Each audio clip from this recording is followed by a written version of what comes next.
What is up, people? Hello and welcome back to the channel. Welcome back to another match reaction here on the Cup Chasers. The Arsenal have defeated Bournemouth 3-2 at the Vitality Stadium in another absolutely blinding second half performance from the Arsenal. That is right. We're 7 points clear at the top of the table. Yes. Woo! After not a great first half, we managed to get the goals in the second half. Declan Rice with an absolute master class, of course, back from the grave, whatever injury he had, I should say, to win it for us today with a wonderful performance. But of course, go ahead and smash the likes on your way in to the video. Hype it up if you got any of those left. Subscribe to the channel if you are new. Thanks for being here. And of course, I want to know what you're thinking about the performance down in the comments section below. I think it's very, very interesting that at the beginning when we saw the lineup, I was a little teensy bit concerned about the fact that Rice was in the lineup, and thinking that maybe, especially with Saka rested from the start and Trossard rested from the start, he might have gone with Norgard or Marino in there. But it was Declan Rice, and thank the football gods because he's put in an absolute masterclass. We will, of course, get to that. I thought that we did have urgency in the beginning, but not a lot of quality in the midfield as far as possession, as far as keeping hold of the ball. Madueke in the very beginning absolutely cooked, was definitely looking good from the gate, taking on his man. We know that he likes to do that. We know that he likes to get on the ball. Definitely pressure for him to perform in his first start in a while, and he's done so. I think I thought he had a good game. Definitely looked solid and confident early going at his man. We looked a little nervy right out the rip, I thought. We definitely looked a bit nervy to start the game. Gabriel with an absolute howler, man. What do you say about this one? He's even looked up. Gabriel, he even looked up, and he saw Evan Nielsen there. He could see it there, and he still makes the horrendous pass. You could definitely see from the way he's gone to kick the ball that it's just a shank. He's trying to chip it over Evan Nielsen, to Saliba on the other side, and it's just a horror shank. It's a horrible, horrible ball from an Arsenal point of view. Fantastic assist from a Bournemouth point of view, and Evan Nielsen with the easiest goal he's ever going to score rolls it right into the corner. Definitely can't give him that opportunity. He was never going to miss. 1-0 to Bournemouth. And yeah, I thought that we did squeeze the ball into the middle pretty well. You could tell that Madueke was looking to cut off the pass to the outside and looking for them to play it down the middle. And we were doing that well. And the initial battle off the initial ball was good. We were causing second ball situations. We just weren't winning them. We just weren't winning them in that first half. And, I thought that there was too many passes behind the lines, and we were having difficulty sorting it out a couple of times. We, let the man go, and there was some miscommunication. But yeah, we weren't winning enough second balls there in that first 30 minutes for sure. It looked really sloppy from the midfielder. Zubamendi gave the ball away, half a dozen times in that first half. Even Rice gave the ball a couple of times in that first half. Definitely not at our fluid and rhythmic best. It was interesting to me, and once again, I'll bring this up. Not interesting because I expect it would take forever on free kicks and corner kicks and throw-ins and goal kicks and any dead ball situation. We just take an ages, and it's infuriating, especially when we're not winning the game. 1-0 down, 1-1, 3-2 up, doesn't matter what it is. We're taking forever on the free kicks, on the goal kicks, on the throw-ins. Now, when we're ahead, that's great. That's fine. That's totally fine. But I need more urgency when we're not ahead. Like, I get it. It's kind of, we don't want to be balls to the wall for 90 minutes. So it's kind of, let's take a breather here, but it's every single time. And when we're not winning, when it's, level, that's really infuriating. And then, as the first half wore on, it was helter skelter, no control, no rhythm, so sloppy, giving the ball away, a lot of poor touches. Definitely looking at Zubamendi. I didn't think that Martin Odegaard got himself into the game in the first half enough times, and we were not winning enough second balls, like I say. And when we don't, the other team, whoever it is, looks dangerous against us. And Bournemouth, they're a good counterattacking side, and so when we weren't winning the balls, we weren't winning the battle in that midfield. They were coming at us. They were just coming at us, and they looked dangerous every single time. But I thought we defended well.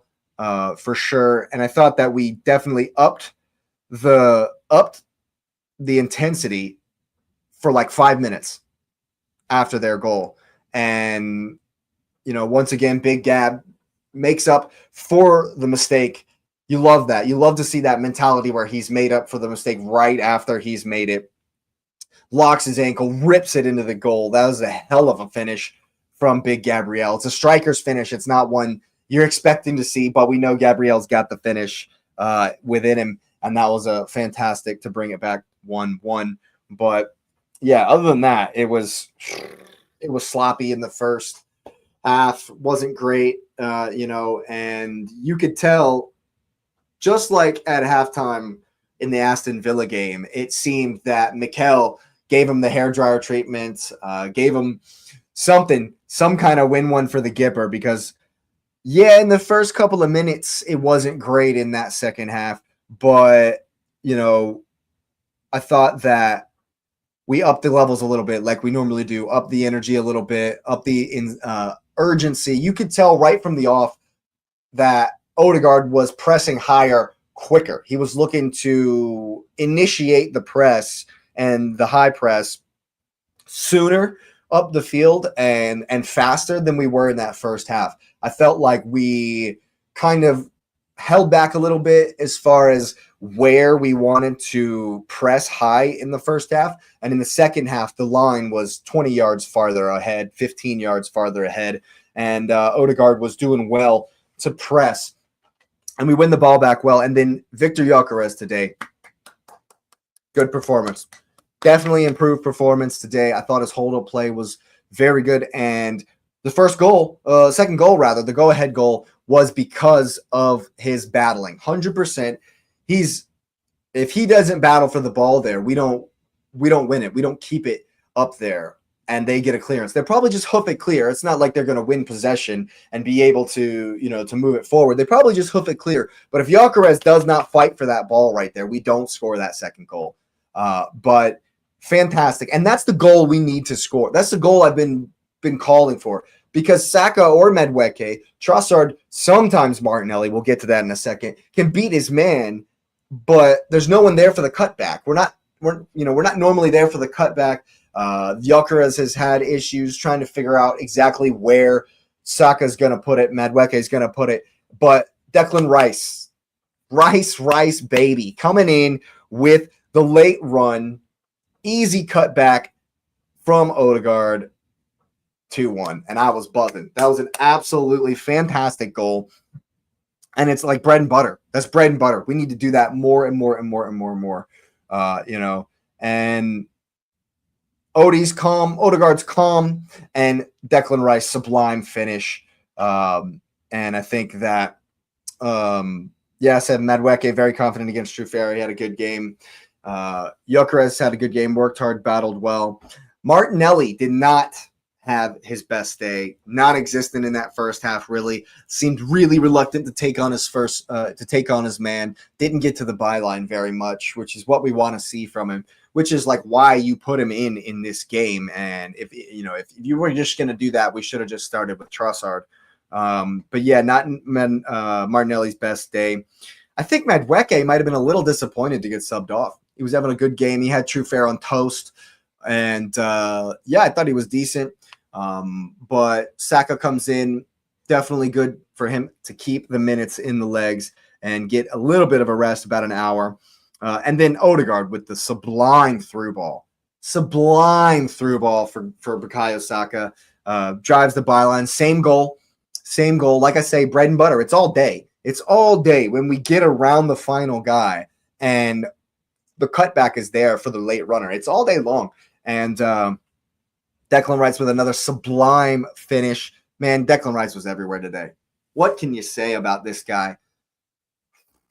Absolute stalwart, general, incredible monster in there, man. This guy is absolutely one of the best around. There's no getting past that. I don't care who you are, what team you're a fan of. This guy is him. Declan Rice is him. Oh my goodness gracious me. What a performance. Let alone the brace, his first ever career Premier League brace in 246 appearances. And he's come up big today when the team needed it. Wasn't playing great in the first half. And he said, you know what? He though played well in the first half, despite a couple of poor touches. And he upped the levels again in the second half. And, yes, Odegaard's got the armband, but real leadership from Declan Rice today. Take the game by the scruff of the neck. He was absolutely everywhere. And there was a moment, where I'm like, man, he's in the first half. I would say he's running really, really hard. And in the watch along, I was talking about at halftime that it wouldn't be too big of an issue to see him come off at halftime. But I thought that everybody upped the levels. Zubimendi was poor in the first, absolutely brilliant in the second half, battling, lots of good balls, good passes. The quality was definitely a lot better in that second half. Cleaned it up. And, the game was it was really weird because after our third goal,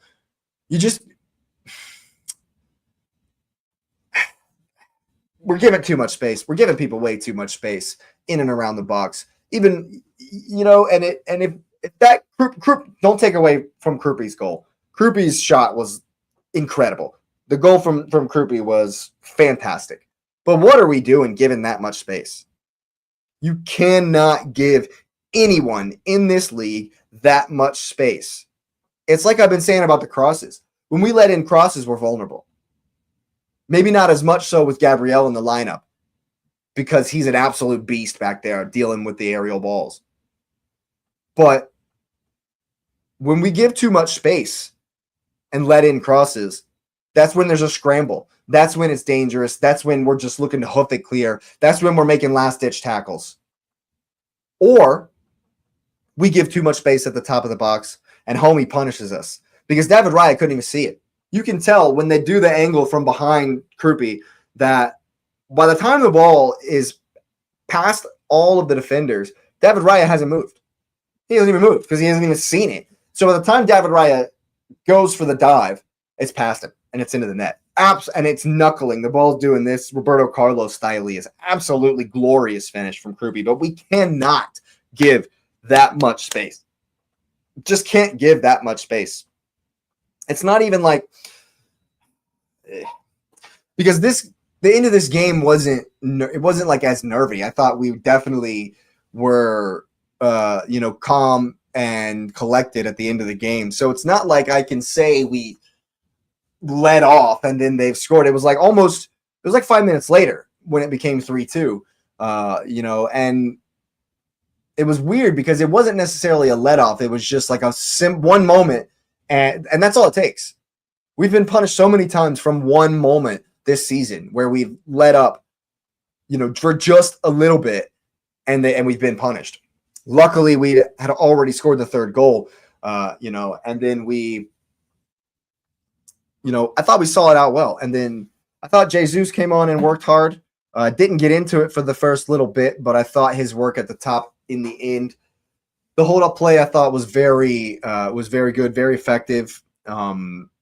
Didn't really get much in front of goal. He got one shot off, but the work he did for the hold-up play is what I think kept us from it being too helter-skelter at the end, from it being too much like the Wolves game or the Sunderland game or even the Brighton game, and I think that's going to be Jesus's role moving forward. I think it's more likely that if Havertz gets back to full health and Gyökeres isn't firing, it would be Havertz to start and Jesus to come in like he's done. I'm thinking Jesus might be our super sub this season. I thought Trossard worked hard when he came on. Same kind of story. Wasn't in the game too much until right at the very end when we were getting balls into the channel, when we were controlling, the possession a little bit more at the very, very end, and still going for it. Still going for shots and still, whipping in corners. We only took one short corner and tried to keep it in the corner and didn't work at all. And we didn't really do that for the rest of the game. And we're able to see it out well, which is definitely a positive. I thought it was a risky sub to take Odegaard off, to take the captain off. But at this point, in seasons gone by when I've criticized Arteta for doing that, it's been because we wouldn't have a leader after Odegaard's come off. We would, wouldn't have that person to look to who's going to calm us down and keep it, collected as we tick towards the end of the game. But now we got Rice, we got Gabriel. Saliba silently's put in another fantastic performance. You're not going to hear much about it, but he was very, very good today as well, keeping things in front, winning the aerial duels. I thought Saliba definitely had a good game. So we have leaders on the pitch now, and it's not necessarily as big a deal when Odegaard comes off. Of course, he hands the armband over to Bukayo Saka, who's been a leader for us this season as well. And so, yes, I made the note that it was risky to take Odegaard off and bring in Merino. But Merino put in, good work for the time he was on the field. And I thought he had a couple of good touches, aerial duels, something he does well, of course. And so it wasn't as risky as I thought it was going to be. It didn't end up being as risky as I thought it was going to be from the note that I took there. Jurriën Timber worked his socks off today. Absolutely worked his socks off today. He's done very well. Once again, not going to be too much fanfare for the performance, but I definitely think he was fantastic. And then my note here is stop-start after Merino came on, and that was kind of a comment on the fact that it wasn't helter-skelter. It wasn't really worrisome in the end. And it's what we're fine with. Lots of free kicks, chippy, choppy, lots of being able to waste time on the goal kicks, on the throw-ins, and that's totally fine with me if we're winning in the end. And so it was the difference between a nervy finish where they were pounding it in, coming in, chance after chance after chance, and, it was still kind of even in the last end of the game. And I thought, Saka, my last note here, Saka was good since coming on. Comes in, gets the assist, of course, had a good game, good few moments there in the end to hold up the play with Jesus and to see it out in the end. But man of the match is, of course, Declan Rice. Was fantastic today. You absolutely love to see a performance like that. We got Liverpool next on Thursday. I think that the boys deserve a rest tomorrow, just to try to make sure we're not doing too much, and then we'll, get back at it on Monday. I'm sure there'll be something like that from the coaching staff, because they definitely, that's, the biggest positive to come out of today. I didn't realize it until just now. There's been no injury news. Nothing new for the first time in how many games? I just realized that. It's crazy. So it looks like we're getting back healthy again. Gabriel's had another fantastic performance at the back, getting back to our best, at least in second halves. It was an interesting point brought up by Lawrence Legends in the live watch along about how maybe Arteta is telling them to kind of keep it less energetic, less urgent in the first halves of games, because we kind of saw it against Brighton, and we kind of saw the same thing against Villa, and it's worked out. It's definitely worked out in the end, and I think we're starting slowly to get back to our best, to the form that had us go, one loss in 19 games at the end of the season 2 seasons ago, where City beat us by 2 points, I believe, when it was their 4th in the row. And so, fantastic win to put the pressure on Manchester City. We're 7 points clear of City. 6, I believe it is at the top, because Villa have 42 points after their win today. Yep. So we're sitting pretty, and it's over to City. Hopefully, Chelsea can do us a favor, although they are an absolute dumpster fire at the moment. But yeah, we're looking forward to the game versus Liverpool at the Emirates on Thursday. We're definitely going to have to bring it for that one. But yeah, thanks for being here. If you've made it this far, of course, smash up the likes. Another fantastic win for the Arsenal to send us, to keep us sitting pretty at the top of the table, of course. Subscribe to the channel if you are new. Like I said, thanks for being here. There's plenty of more content on the way, of course. We'll be doing some watch-alongs tomorrow, so make sure you got the notification bell on so you don't miss any of the content. Like I said, thanks for being here, and you will see me next time.